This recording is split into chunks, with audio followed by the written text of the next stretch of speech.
Vamos então lá para o Salão Verde conversar com a Carol Nogueira, que está por lá hoje. Carol, bom dia. Foi então a primeira sessão de votação depois das eleições de domingo. Já tudo muito impactado aí pelo resultado das urnas e também pelas pautas que o novo governo já está colocando, né, no cenário político brasileiro.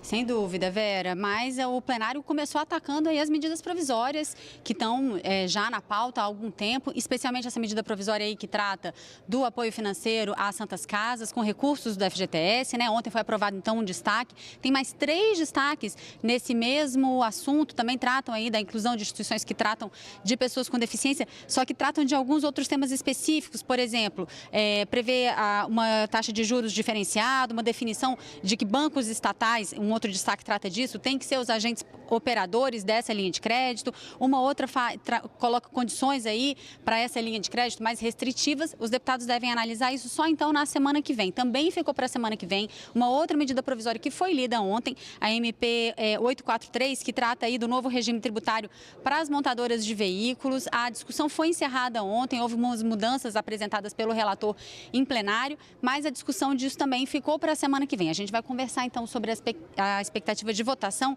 com os 2 deputados que estão aqui com a gente, o deputado Zé Geraldo, que está com a gente, que é vice-líder do PT do Pará, e também o deputado Zé Rocha, que é o líder do PR, é do PR da Bahia. Deputado, vamos começar falando então sobre as medidas provisórias. Essa discussão foi encerrada ontem, principalmente também dessa outra medida provisória que trata de isenções tributárias para a cadeia produtiva automobilística.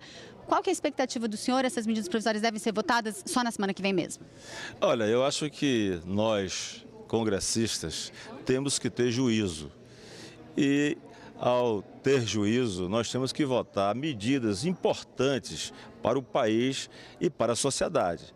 Nós não podemos deixar de votar, por exemplo, esse auxílio financeiro de financiamento para santas casas de misericórdia, para os hospitais filantrópicos que tratam da saúde daqueles mais necessitados, daqueles que não têm condições, às vezes, nem de ir ao hospital do SUS. E tem nas santas casas e tem nos hospitais filantrópicos a oportunidade de ter o seu tratamento e de manter a sua vida digna. Portanto, nós devemos votar esses destaques favoráveis para que as santas casas, os hospitais filantrópicos possam realmente dispor de recursos para manter a vida de milhares e milhares de pessoas em todo o nosso país.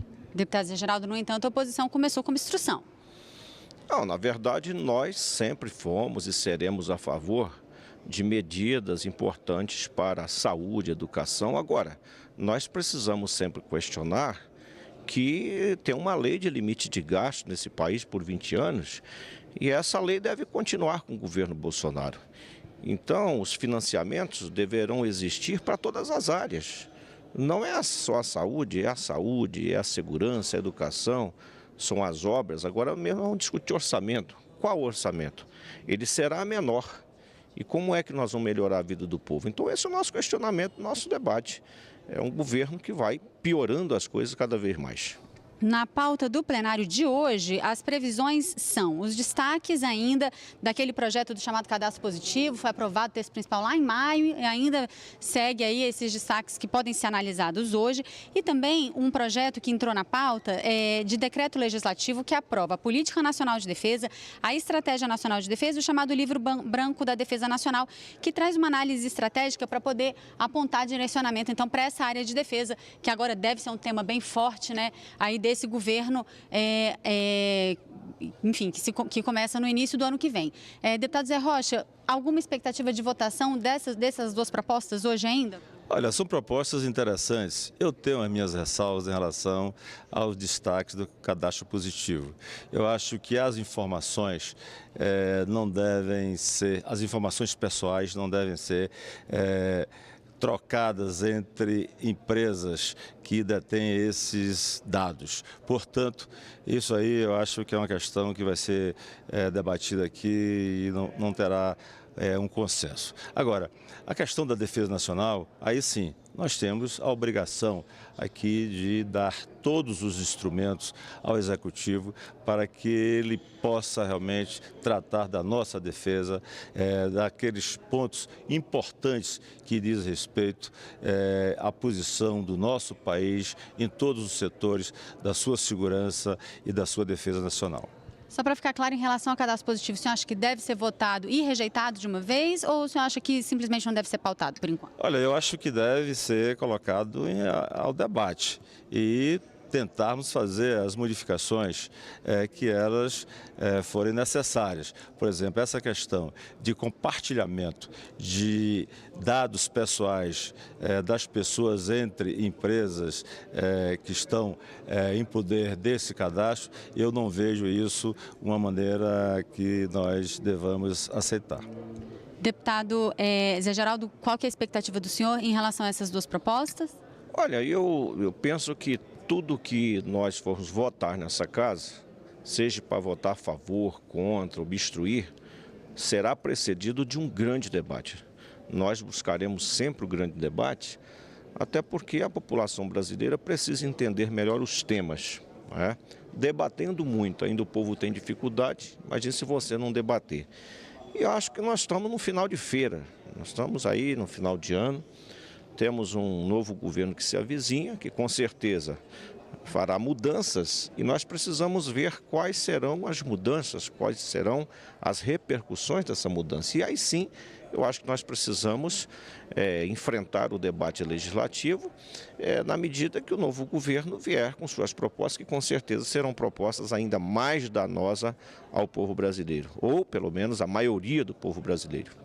E um dos grandes temas pautados aí nessa transição que começa agora, depois terminadas as eleições, né, é a reforma da Previdência, que volta ao debate. Ontem o presidente Rodrigo Maia falou um pouco sobre o assunto, falou da importância estratégica desses 2 meses ainda desse ano legislativo que existem para preparar, então, a votação dessa proposta. Vamos dar uma ouvida. Eu tenho uma conversa há muitos anos, muito positiva com o possível futuro ministro da Economia, Paulo Guedes, da qual eu confio, admiro, respeito. E como deputado, como cidadão brasileiro, estou à disposição para ajudar. Agora, abrir um prazo para votação agora seria cometer o mesmo erro que nós cometemos no ano passado. Né? Olhando no final, e é fácil falar depois, era óbvio que, infelizmente, apesar de toda a vontade pessoal dele, de todo esforço, o governo do presidente Michel Temer não tinha mais condições no ano passado de aprovar com a base que tinha aqui na casa. Hoje nós temos 2 meses ainda, fora o mês de janeiro, de trabalho com metade dos parlamentares que não foram reeleitos. Então não é uma articulação simples. Ontem a gente teve, então, o possível futuro ministro da Casa Civil, deputado Onyx Lorenzoni, falando, defendendo essa pauta aí da reforma da Previdência. Deputado Zé Rocha, o que o senhor acha que deve acontecer? Existe alguma possibilidade de votação de reforma da Previdência agora, antes da transição? Olha, eu concordo plenamente com a fala do futuro ministro Onyx Lorenzoni. Eu acho que nós não temos condições de votar essa reforma da Previdência ainda nessa legislatura. Ela já foi aqui discutida, debatida, em momentos mais favoráveis, nós não conseguimos. Não é agora que nós vamos conseguir votar, ainda mais uma reforma que ela está muito desidratada. Nós temos que aguardar o futuro governo, mandar uma reforma mais duradoura, que tenha efeitos mais duradouros e que venha realmente resolver o problema do déficit da Previdência. Portanto, eu acho que essa é a prudência que nós temos que adotar aqui na Câmara. Deputado Zé Geraldo, o que o senhor acha desse assunto? Alguma chance de votar esse ano ainda? Eu acredito que o mais prudente é esperar o novo Congresso, os novos parlamentares, até para que os novos já possam colocar a sua digital em qualquer reforma. Esta que está aí não passou e nem passará, nem este ano e nem o ano que vem.